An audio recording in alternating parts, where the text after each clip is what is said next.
नमस्कार दोस्तों, कैसे हो आप लोग। आपका इस चैनल में बहुत बहुत स्वागत है। काफी दिनों बाद वीडियो आ रही है क्योंकि बहुत ही ज्यादा वर्कलोड मेरे ऊपर पड़ गया है और यहां पर वीडियो बनाने का टाइम बिल्कुल भी नहीं मिल रहा।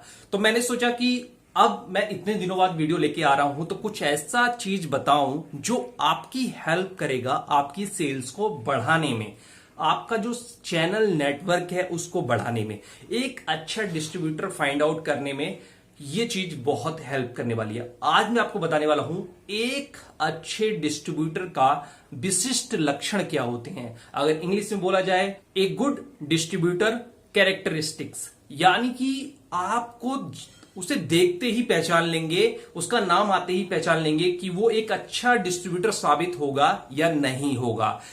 ये मैं अपने एक्सपीरियंस से बता रहा हूं और मार्केट में जो लॉजिक चलता है उसके हिसाब से बता रहा हूं, क्योंकि काफी लोग मार्केट में नए आए हैं, कुछ पुराने भी हैं, लेकिन उनको डिस्ट्रीब्यूटर समझ में नहीं आते कि कौन सा डिस्ट्रीब्यूटर हमारी कंपनी के लिए फायदेमंद होगा, हमारे टारगेट को पूरा कराएगा और लंबे समय का घोड़ा साबित होगा।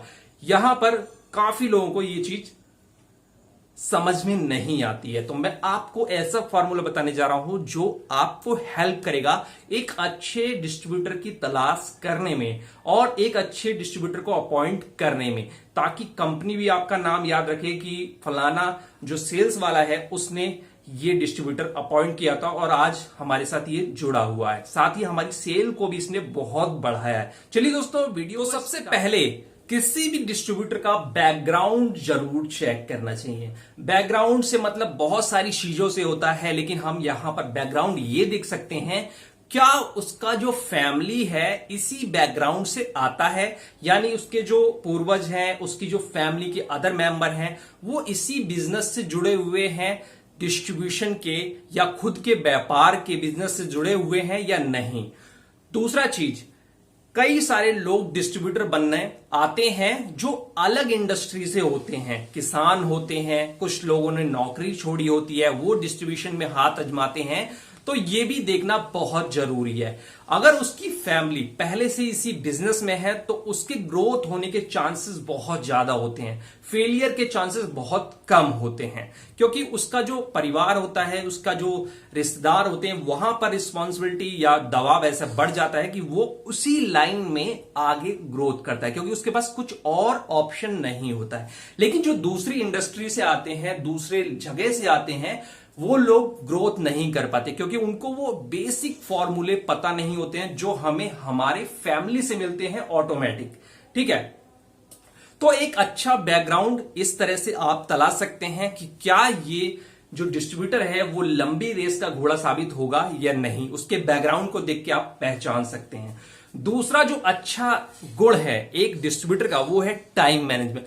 कभी भी आप उसके पास जाएंगे बात करने या डिस्ट्रीब्यूटर बनाने, तो आपको देख के समझ में आ जाएगा कि वहां पर किस तरीके से काम होता है। टाइमली काम होता है, एक प्रॉपर वे में काम हो रहा है या नहीं हो रहा। ऐसा तो नहीं है कि आप सुबह जाते हैं तो उसका शटर डाउन मिलता है, दोपहर को जाते हैं तो कभी दोपहर में शटर डाउन मिलता है कि वो खाना खाने गए हैं या किसी और काम से गए हैं। तो ये चीज भी बहुत ज्यादा आपको हेल्प करेगी एक अच्छे डिस्ट्रीब्यूटर तलाशने में। इससे आप पता लगा सकते हैं कि वो किस तरीके का डिस्ट्रीब्यूटर होगा।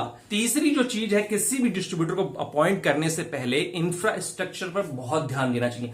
कहीं भी आप अपने जाते हैं तो अपने कंपनी के लेवल के हिसाब से और आपको कितना एरिया कैसे कैसे कवर कराना है, कितना पैसा उसको इन्वेस्टमेंट करना है, वो इसके इंफ्रास्ट्रक्चर को देख के आप आसानी से पता लगा सकें। इंफ्रास्ट्रक्चर में उसका गोदाम भी आता है, इंफ्रास्ट्रक्चर में उसका फैमिली बैकग्राउंड, उसकी वेल्थ भी आती है, यानी उसके पास कितनी मनी है। इंफ्रास्ट्रक्चर में उसका सप्लाई मोड भी आता है कि उसके पास सप्लाई की क्या क्या साधन है उस पर्टिकुलर एरिया में। साथ ही उसके पास कितनी लेबर है, यानी कि कितने उसके सेल्समैन हैं, ऑर्डर खुद लेता है, किस तरीके से काम करता है। तो इंफ्रास्ट्रक्चर भी बहुत ज्यादा मायने रखता है। तीसरी जो चीज है गुडविल। देखो, गुडविल को हम साइड में भी रख सकते हैं। कई लोग नया मार्केट में स्टार्ट करते हैं तो उतनी अच्छी उनकी गुडविल बन नहीं पाती, लेकिन मैं इसको मेजर करता हूं। चाहे वो नया स्टार्ट कर रहे हैं, चाहे उनको 6 महीने हुआ हो या वो बहुत पहले से व्यापार करते हुए आ रहे हैं, देखो गुडविल तो बनने स्टार्ट हो जाती है। जो पुराना है उसकी ज्यादा गुडविल होती है, जो नया है उसकी थोड़ी कम गुडविल होती है। तो यानी उसकी अच्छाई ज्यादा मार्केट में मिल रही है, बुराई कम मिल रही है, तो वो एक अच्छा डिस्ट्रीब्यूटर है। ये नए के साथ भी हो सकता है, पुराने के साथ भी हो सकता है। तो गुडविल एक बहुत ही मेजर एरिया, मेजर चीज है जिससे हम किसी डिस्ट्रीब्यूटर को, अच्छे डिस्ट्रीब्यूटर को परखते हैं कि हाँ, ये बंदा हमारी कंपनी को आगे लेके जाएगा, हमारी सेल्स को इंक्रीज करेगा। एक और चीज आती है कैश फ्लो, यानी कि वो जो डिस्ट्रीब्यूटर है उसके पास कितना कैश है अपने बिजनेस को बढ़ाने के लिए, मार्केट में उधार देने के लिए और अपने बिजनेस को रन करने के लिए। तो कैश फ्लो, उसका मैनेजमेंट सिस्टम सही है या नहीं। जैसे कि कई डिस्ट्रीब्यूटर होते हैं, नए नए आते हैं और वो मार्केट में उधार ही उधार बांट देते हैं, तो उनका जो उधार होता है वो धीरे धीरे आता है और कंपनी में जो ऑर्डर लगना होता है वो जल्दी जल्दी लगता है, तो उसको बैलेंस नहीं कर पाते, तो कंपनी उन्हें छोड़ देती है, हटा देती है और उनका माल मार्केट में फंस जाता है। तो हमें यह भी देखना है कि उसका कैश फ्लो कैसा है, यानी वो कितना % उधार देता है, कितना नगद उसकी बिक्री है, वो अर्निंग कर पा रहा है या नहीं कर पा रहा है। इसी में ROI भी आ जाता है, रिटर्न ऑफ इन्वेस्टमेंट कितना है उस पर्टिकुलर डिस्ट्रीब्यूटर का। ये बहुत जरूरी है। मार्केट सेगमेंट, मार्केट बैलेंस या सेगमेंट। डिस्ट्रीब्यूटर कभी भी कोई नया बनता है तो वो शुरुआत में, देखो बहुत सारे डिस्ट्रीब्यूटर को पहले ही क्लियर होता है कि मुझे कॉस्मेटिक में जाना है, मुझे पर्सनल केयर में जाना है, मुझे फूड में जाना है, मुझे बेवरेजेस में जाना है या मुझे किसी और तरीके के आइटम में जाना है।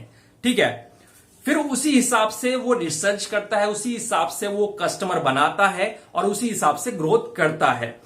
तो यहां से ही पता चल सकता है कि अगर कोई भी डिस्ट्रीब्यूटर है, नया है, पुराना है, वो पर्टिकुलर एक एरिया में काम कर रहा है या पुराना है 2 एरिया में काम कर रहा है, जैसे पर्सनल केयर भी है, बेवरेजेस भी है, तो आप उसको सही मान सकते हैं। क्योंकि एक तरफ एक लाइन में काम करने वाले लोगों का जो कस्टमर बेस होता है वो काफी अच्छा बन जाता है और उनका जो कैश फ्लो होता है वो भी जल्दी जल्दी होता है। बहुत सारे डिस्ट्रीब्यूटर जब नए नए आते हैं या पुराने भी होते हैं, आपने देखा होगा उनके पास भुजिया भी है, कॉस्मेटिक का भी है और सरसों का तेल भी है और फूड का भी, मतलब बहुत सारे आइटम भरे रहते हैं उनके पास, किसी एक पर्टिकुलर लाइन में नहीं होते। तो ऐसे डिस्ट्रीब्यूटर से बचना चाहिए। मजबूरी में आप ऐसे डिस्ट्रीब्यूटर बना सकते हैं या आपकी कंपनी पे डिपेंड करेगा कि आपके पास किस तरीके का प्रोडक्ट है, तो इस तरीके के डिस्ट्रीब्यूटर भी अच्छे साबित हो सकते हैं।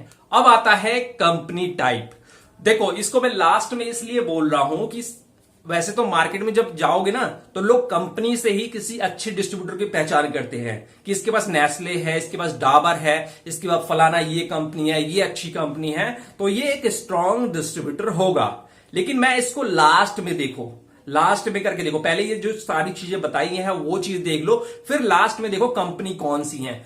बाई चांस भूल बस भी या किसी सोर्स सिफारिश से भी कंपनी अच्छी आ जाती है किसी डिस्ट्रीब्यूटर के पास, लेकिन वो बहुत ज्यादा दिनों तक नहीं टिकती। तो आप तब पहली बार जा रहे हो, दूसरी बार जा रहे हो, तीसरी बार जा रहे हो, तो आपको अंदाजा मिलना मुश्किल हो जाएगा कि ये अच्छा डिस्ट्रीब्यूटर है या नहीं है।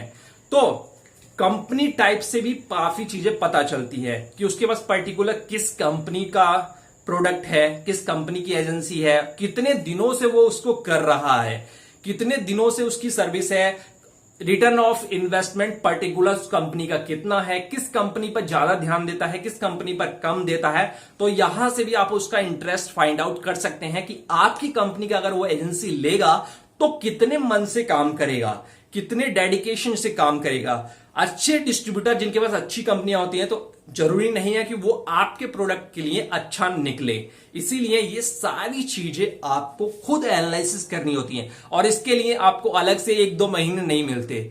ये सारी चीजें जब आप समय के साथ सीखते हो, धीरे धीरे सीखते हो और 10 मिनट 20 मिनट किसी के पॉइंट पे अगर आप बैठते हो तो ये सारी चीजें खुद में खुद दिमाग में कैलकुलेट होती रहती हैं। आपकी नजरें जो है एक्सरे करती रहती हैं और कैलकुलेट हो जाती है, तो धीरे धीरे आपको आ जाएगा।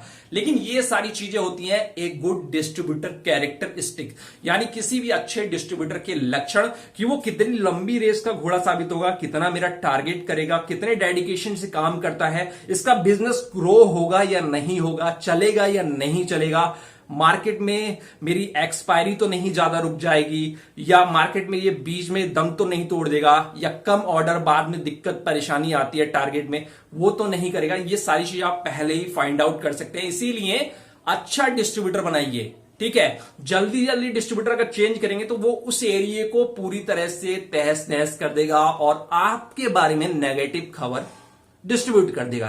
तो आपको अच्छे डिस्ट्रीब्यूटर मिलने बाद में और दिक्कत हो जाएगी। इसीलिए पहले ही सही तरीके से अच्छा डिस्ट्रीब्यूटर ढूंढिए, चाहे 15 दिन, 1 महीने, 2 महीने लेट हो जाए, कोई दिक्कत नहीं होती। अच्छा डिस्ट्रीब्यूटर मिल जाएगा तो आपका काम बहुत आसान हो जाता है, टारगेट भी होता है और कंपनी के लिए भी अच्छा होता है। उम्मीद है ये वीडियो आपको पसंद आई है। वीडियो पसंद आई है तो कमेंट करके जरूर बताइए, तभी मुझे पता पड़ता है कि बिल्कुल आपको वीडियो पसंद आ रही है।